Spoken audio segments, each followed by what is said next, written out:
Hey everybody, I'm Oakley at Oakley Does Everything, and today we're going to be decorating our Senna Rifle and painting it, so stay tuned.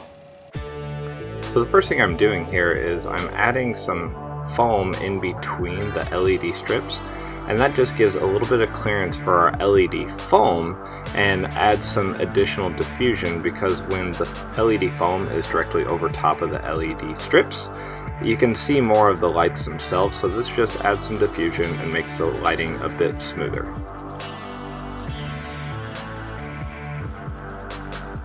Hey everybody, just jumping in here real fast. First off, if you haven't subscribed, do that. I would appreciate it. And while you're at it, hit that like button and leave a comment below. Anything to help the YouTube algorithm out. Now after I get all those foam pieces cut up, I just put some Super 77 on the back of it and adhere it to my piece.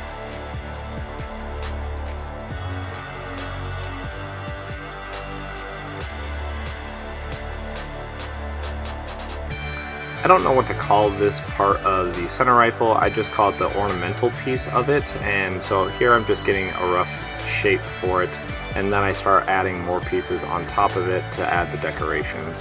And this took a lot of thinking and how I wanted to do it, but you know, I got the base piece out and then I added this LED foam over top of it to trace out the design and continue on with making sure that I have the right shape for those pieces to match up with each other.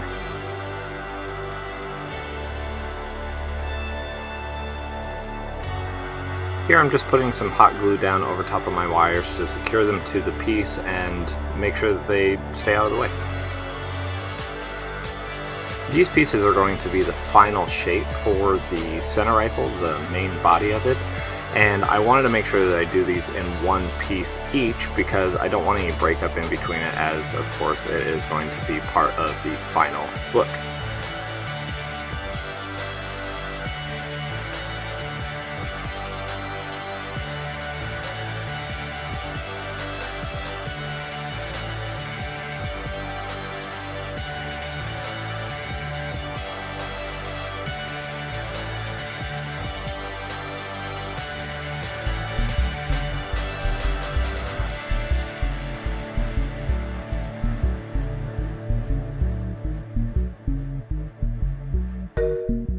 I went and I numbered my pieces just to keep track of them. I don't want to forget where they go and then accidentally glue it in the wrong spot. And here you see I'm going to outline where my lines are. That way I make sure to get a good spot when I go to actually glue these to the barrel of the rifle. I put the tape down just so that when I do spray the Super 77 adhesive, I don't get it over top of the lights and just save a little bit of effort for myself later.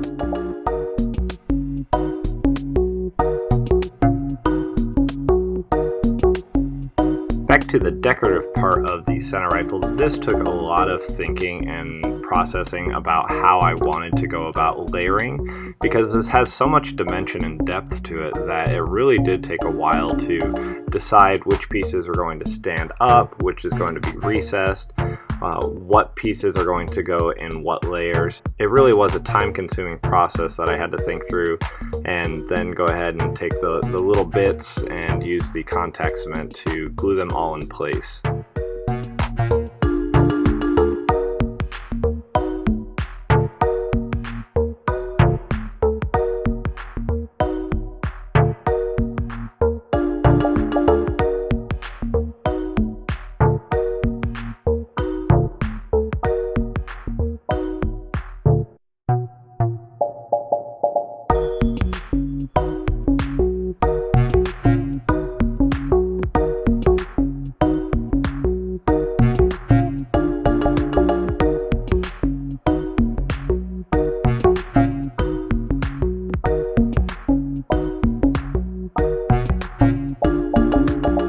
Moving on to the stock of the rifle, I had to make sure, again, to get all the correct layers.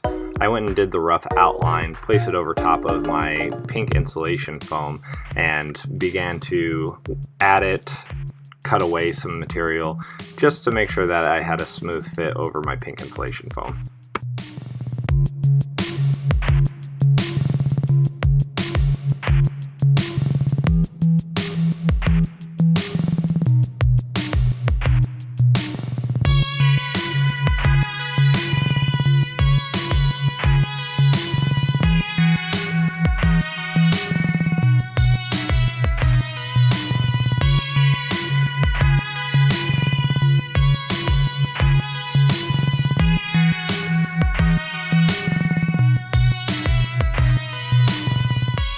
And here we are again, back to gluing the decorative pieces or the dimensional pieces to the stock of the gun.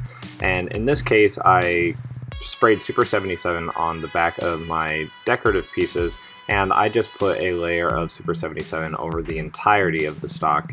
That way I didn't have to worry about being precise or whatnot. I am going to seal it with some Plasti Dip later, so I just figured that this was okay. Now I went and finally added the decorative centerpiece to the body, and now I'm just going to go ahead and trim all the extra bits off and get a smooth profile all the way around the rifle.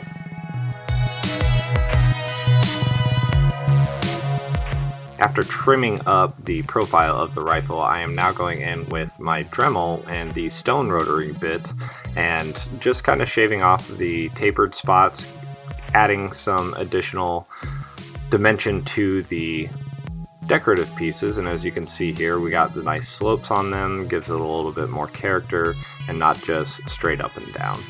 Now here, this was a very time-consuming process. I had to add some additional foam on the outside profile of the Senna Rifle just so that I can make sure to have a clean edge on the sides, because with the pink insulation foam, it doesn't really allow you to have that smooth edge.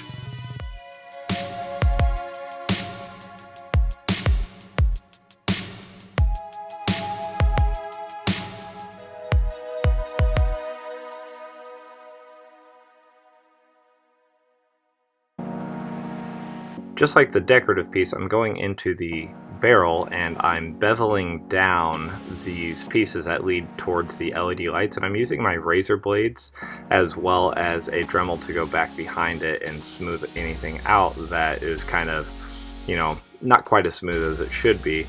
And once I'm done doing that with the Dremel, I'll go in here with some silicone or some caulk like you would use for a sink or a window or something like that, and then just smooth everything out. And as you can see here, I have it all ready to go for sealing and painting, and the tape is there just to prevent it from going over top of where I want my LED lights to shine through. Now Plasti Dip, I used about 3 or 4 coats, and there you can see the lock. And then after I did the Plasti Dip, I went in after it with some gloss black paint. And for the stock and decorative section of it, I used some pure gold from Rust-Oleum, and then same idea, gloss white paint for the bottom half of it. And here we can see the base colors of it as we now go into weathering, I believe. Sealing. So we do go into some sealing with some Mod Podge.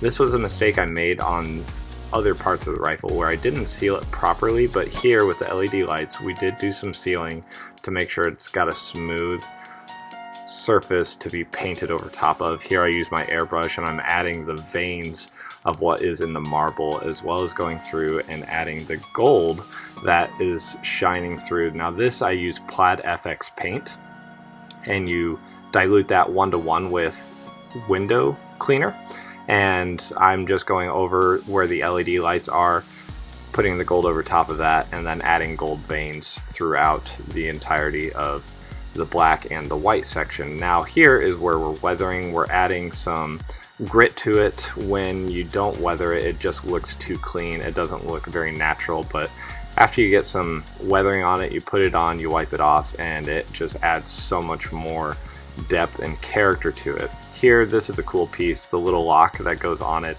I just super glued that. It got the same treatment as everything else. Now the final piece of it is the gem, the obsidian gem that goes in the eye of the ornamental piece.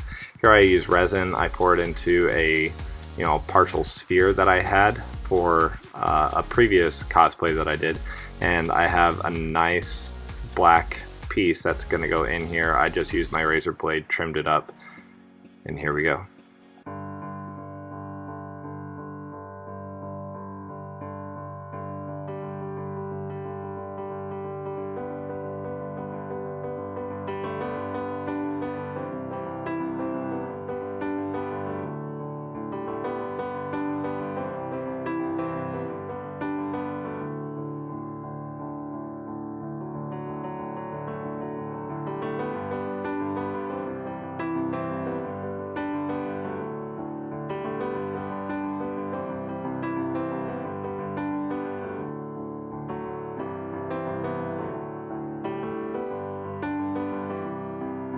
Alright everybody, that is going to be it for this video. I want to thank you all so much for watching. I very much appreciate it. This has been the largest build I've ever made, and I'm really excited about how it turned out. There are some things I can improve upon in the future, but I'm going to address those in the next video where I do a behind the build, where I'm going to talk about what went well, what didn't go well, things that I learned, and things that I can improve upon in the future.